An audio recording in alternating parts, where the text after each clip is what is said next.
Welcome back, everybody. Today we're gonna read revenge stories. We reverse gazumped a greedy landlord, and it was glorious. Gazumping occurs when an agent or seller expects an offer you make to buy a property at an agreed price, but the property is sold to someone else. This usually happens when the vendor sells the property for a higher amount. Thank you for the clarification. This happened 15 years ago, and it is one of the proudest moments of my life. My best friend and her husband have 5 kids together. They lived in an expensive city and rented an old 4-bedroom house for $400 per week. The house was very rundown with a disgusting kitchen and stink drains, but it was all they could afford at the time. A 4-bedroom house for that price? It's not surprising that it was a rundown. Still, they made it work. The owner was a nice old lady who was extremely wealthy and very fond of my friend. She froze the rent for 5 years and promised to let them buy the house once they had saved enough to get the loan from the bank. They got this in writing, right? As she helped other people in a similar way, they knew they could trust her, and so they saved every cent they could. It took them 5 years, but they finally told her they were ready. 2 days later, the nice old lady passed away before anything was put in writing.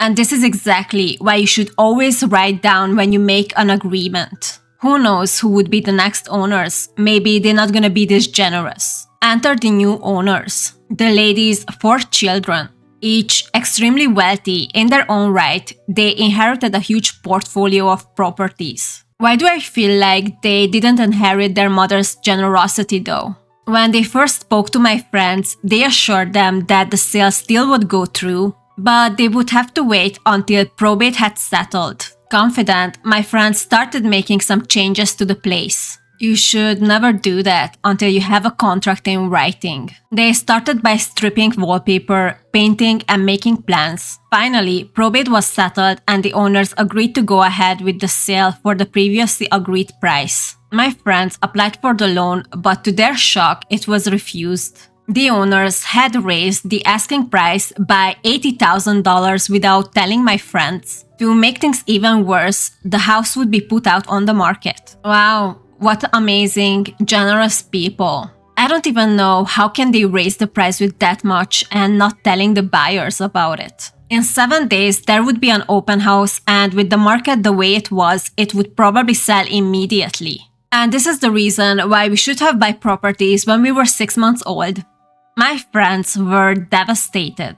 They might be able to borrow enough, but it would take longer than a week to get. I'm assuming the owners hoped that on the open house there would be someone who would raise the price and they could make more money.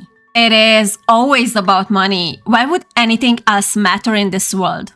To make matters worse, property prices soared recently, and rents had gone up a lot whilst theirs had been frozen. Not only were my friends going to struggle to get the money, if the place was sold to someone else and they were asked for a higher rent or were evicted, it would be nearly impossible to find an affordable place with more than 2 bedrooms. I was scared for my friends, but I was also incandescently angry. Those greedy sods were some of the wealthiest people in the city. Of course they were. I'm not surprised at all.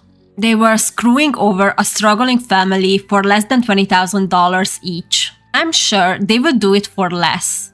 They didn't need the money. It is pure greed, and it was obvious that they'd always planned to do this. I honestly never gonna understand that type of mentality. The world would be a much better place if everybody would be allowed to be happy. The whole atmosphere and vibe would be so much better for everyone. I'm still waiting for the world to realize that. So while my friends scrambled to come up with the money, I started plotting. As you should, bestie. I looked up advice on what helps to make a sale. We needed to make the place as undesirable as possible without making my friends look like bad tenants. Uncluttered, we moved all furniture in from the walls, added some extra furniture and borrowed ornaments, and hang a lot of motorcycle memorabilia on the walls. The place felt more smaller. That is completely genius of you. Smell. My friend boiled a head of cabbage on the stove, and we sprayed ammonia around the front and the back doors because it smells like all the neighborhood cats had been making their territory. We also poured 2 dozen rotten eggs down the drain to make it smell like sewer gas. Wow, who would want to buy a property smell like that? Neighborhood, we obtained a moldy old couch and dumped in front yard of the neighbor across the road, with permission of course. You convinced the neighbors to help as well? That's dedication. Neighborhood second time, we started calling friends for help. Everybody with a loud and crappy car was asked to do a few laps in front of the block during the open day. The street was unusually busy that day. Everyone we knew found a reason to drive by. It was practically a rush hour. Neighborhood 3 times. We called out mates from the rugby club full contact football without any of the soft padding. A big portion of our club are very large men. The next door neighbor set up a barbecue in their front yard and we offered free food and cheap beer. They came on motorcycles wearing their toughest gear. There was quite a crowd. Wow, this is amazing. I would want to see the people's faces who were arriving for the open house. A lot of people showed up for the open day. Quite a few were in and out within minutes. One lady sat in her car and watched the party next door before driving away. I think I would have reacted the exact same way. The one block who stayed any length time was brave enough to start up a conversation with someone leaving the party. He asked if they were often there and was told every couple of weeks or so they have an after party morning and the party the night before was 3 doors up. The partygoer also helpfully mentioned the troublesome drains that are always getting blocked by tree roots and stinking up the place. The potential buyer left without making an offer. What an amazing community. So my friends were the only ones to make an offer. They still had to pay more than they'd planned, but not as much as the greed bastards wanted. My friends signed the papers and paid the deposit that day. So when the brave buyer put in an offer of $30,000 more than my friends, there was nothing the owners could do about it. I would have loved to see the owners' faces when they found out. For all the people who are saying they had cheap rent, they didn't. $400 was the rent in 2004 and that was pretty high back then. By the time the lady died, average rent for a house that size had only gone up by about $40. Nowadays, 4-bedroom houses in that area go for approximately $800 per week. Yeah, nowadays a lot of people cannot even afford to rent a house or apartment. They are living in rooms, which is very much not okay. Anyway, I love how you and the community handle the situation. Your friends are very lucky to have people like you in their lives. I enjoyed every second of this story. And now we're gonna check the comments. Such a satisfying story to read. The world needs more of this. This commenter is 100% right. I think the entire world needs more friends like you. The effort you went through is heartwarming. Absolutely brilliant. It gives me hope for the human race that there are still people willing to help without asking for anything in return. Thank you for sharing this. This story was very satisfying, but we're gonna move on to the next one. My guidance counselor told me I wasn't university material and years later I pretended not to know her. Why? After this, what did she expect of you? I know it doesn't sound much like revenge, but it was oh so sweet, let me tell you. I'm ready, bestie. Back in high school, I struggled hard. I had a stepdad who adopted me and then ignored me my whole life, and a mom who was wrapped up in making his life perfect. Yeah, he was what some might call a textbook narcissist with my mom as his flying monkey. I'm sorry you had to go through that. Anyway, school was a difficult time for me and I had a lot of anxiety and a hard time focusing.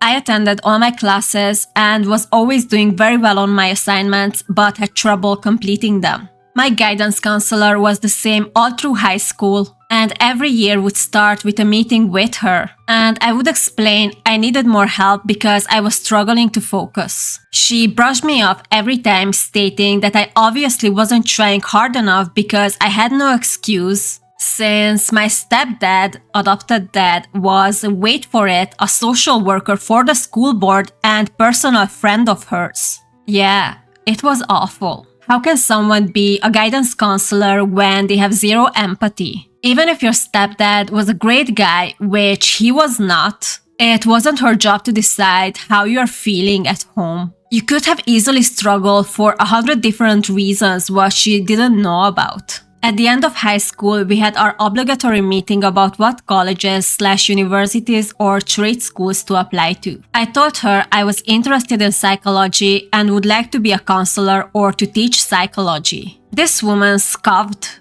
literally scoffed at me. She said, and I quote, "Please do not apply to university. It would be a huge disappointment for you. You are not university material and you may be better with a community college or even certificate in administration." If she was good enough for university with this attitude and being this bad at her job, anybody would be.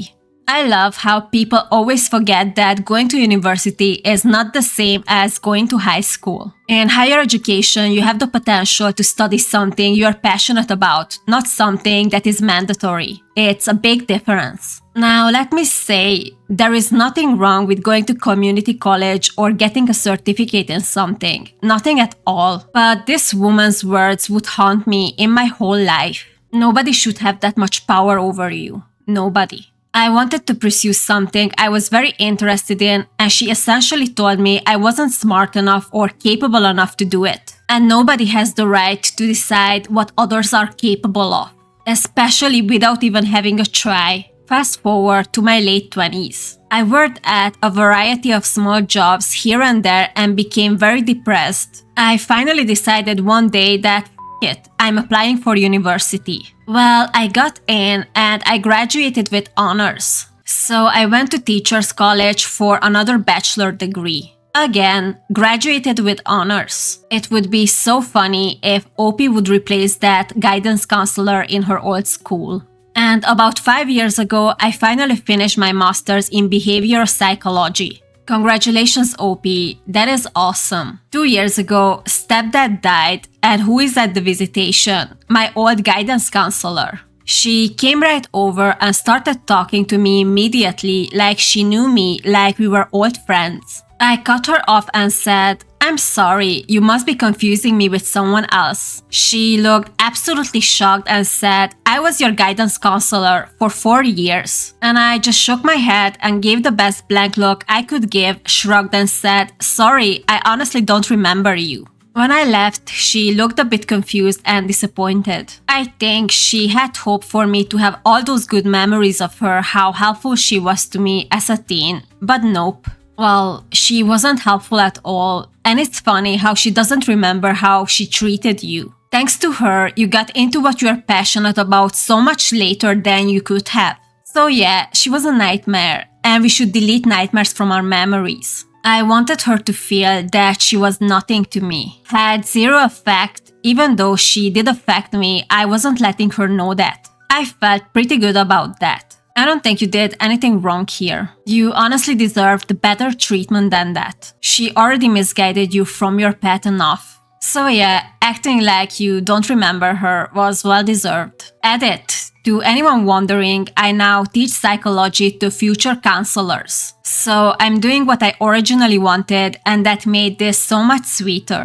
I really hope she looked you up on LinkedIn and saw all your achievements. Then she can understand how wrong she was about you. Also, who knows how many kids she treated this badly. I don't think you were a separate incident in her career. Second edit. My mom had run into her a few times at the grocery store before this and has bragged about my accomplishments, so I didn't have to tell her about them. She knew I was successful. Classic mom. Since she already knew, I pretended she was nobody to me to ensure she understood she contributed nothing. No, obviously she wasn't. She ruined your self-confidence, so you just started university way later than you could have. Also, those who say she helped me in the end and she was right. No, I asked her to help me for 4 years and got nothing. She laughed at my dreams and goals. She did not do her job. She did. She was just very terrible at it. She failed as a guidance counselor and frankly, also as a decent human being. I'm glad you reached all of your goals, OP. At the end of the day, that's all that matters. Third edit. Wow, thank you for all of the encouraging words. You guys are awesome. You are awesome too. It sounds like this touched a nerve for a lot of people. It makes me sad how many people were treated like this too. I'd love to expand on my story more, but I wouldn't know where to do that. I'm just glad this post was able to inspire some people to achieve their dreams in spite of the adults who said they couldn't. And also, now you are there to train the future counselors to be better, have more compassion and empathy. I think that's a huge win too. To the haters who still want to argue, but she helped you. Yeah, no. I'm motivated and help myself. How dare you try to diminish my hard work by saying this woman who failed me was helping? Shame on you for saying that. Bullies aren't motivational tools, they are just tools. Yeah, you can have your opinions about things, but maybe, just maybe, stop being such a smartass about other people's lives and experiences. Good for you, she wanted kudos for a job well done and you showed her she wasn't worth remembering. That's because she's not. Evil genius, playing the long game. For what is worth, well done, I am proud of you. I'm proud of you, OP, as well. You weren't mean or disrespectful towards her. You just cannot remember her. You cannot help that. Anyway, let's go to the last story. The elite got a taste of their own medicine. Back in 2018, I married my now ex-husband. He came from money and grew up in the upper class. He never lacked anything. I'm the complete opposite. Grew up extremely poor and learned very early on that you have to work hard and have your own back. We met at his uncle's restaurant where I was a server. He came in one day to eat. I was his server. He asked for my number and we hit it off, or so I thought. After we got married, his true colors were quick to follow. A complete narcissist. Actually diagnosed. This story takes place when I met his sister and her boyfriend for the first time. You met them the first time after you guys were already married? They weren't there on your wedding? I don't know, it's weird. We picked them up from the airport and as he introduces us, she eagerly says, "Oh my gosh, she's totally Jordan's." What the f*** is Jordan's? Her boyfriend agrees and my husband chuckles. For real, what is Jordan's? I'm like, what is Jordan's? And my husband tells me that it means I have great style. Why do I feel like that's a lie? I thank her for the compliment and think nothing of it. Throughout their visit, they start calling me Jordan's and I accept it as a cute nickname. Like, great, they like me. That was until one night we decided to all get drunk. We popped open some wine and as we drank more and more, they started commenting on how cheap my wine was. Not as cheap and as their behavior was. I kinda shook it off as they decided to play stupid drinking games. Truth or Dare was one of them. My husband's sister dared him to tell me what Jordan was. They are all laughing like chickens and totally drunk. He says, Jordan's is the name we give homeless people who have swag. This is the most stupid I've ever heard in my life. I completely dumbfounded as they all burst out into more laughter. Ew. I was not as drunk as everyone else and just sat there trying not to cry. Fast forward the next day, I asked my hungover husband WTF was their problem. Nothing. They are just human piece of shit. He had completely removed that fact that he had told me. He started saying, "It's just a joke, don't take it seriously." In which planet that would be funny to anyone? If this is your humor, that just proves what a horrible human being you are. I didn't let it go and kept pressing the matter. He finally told me. I may have told them about your upbringing and how you're not like us, just to prepare them. Wow, your ex-husband is a champion of how to make things worse. I was in complete shock. To prepare them? For me? I could not believe what I was hearing. I spent the next few days to myself, making excuses, staying busy. That's pretty nice of you. I would have kicked them the out. Like, who the these people think they are? I don't care how rich you are, everybody is a human and deserve basic respect. My husband had bought an expensive bottle of tequila that we were supposed to drink the night before they left. The day before the last, they went on a hike which I excused myself from. Time for a little payback. Count me in. Let's taste your elite palate. I videotaped myself swapping out the expensive bottle of tequila for Swauza Gold. In the video, I sit back and enjoy shots of tequila talking about my upbringing, the love and closeness I share with my family, and how fortunate I was to have grown up not becoming a disgusting post-snob like the family I married into. I mean, I went off. I got drunk and went to bed by the time they got back. Oh my god. This is so much better than just kicking them out. I would love to see that video. So I didn't have to engage and they didn't know I was drunk off $200 worth of tequila. The last night, I watched these idiots sip the tequila like wine and comment on how distinguished and delicate it was. They mentioned, you could taste the quality. I'm sitting there enjoying every word that came out of their mouths. I then get up, connect my phone to the TV and say, I put something together for you guys to say thank you for your visit. This is like a movie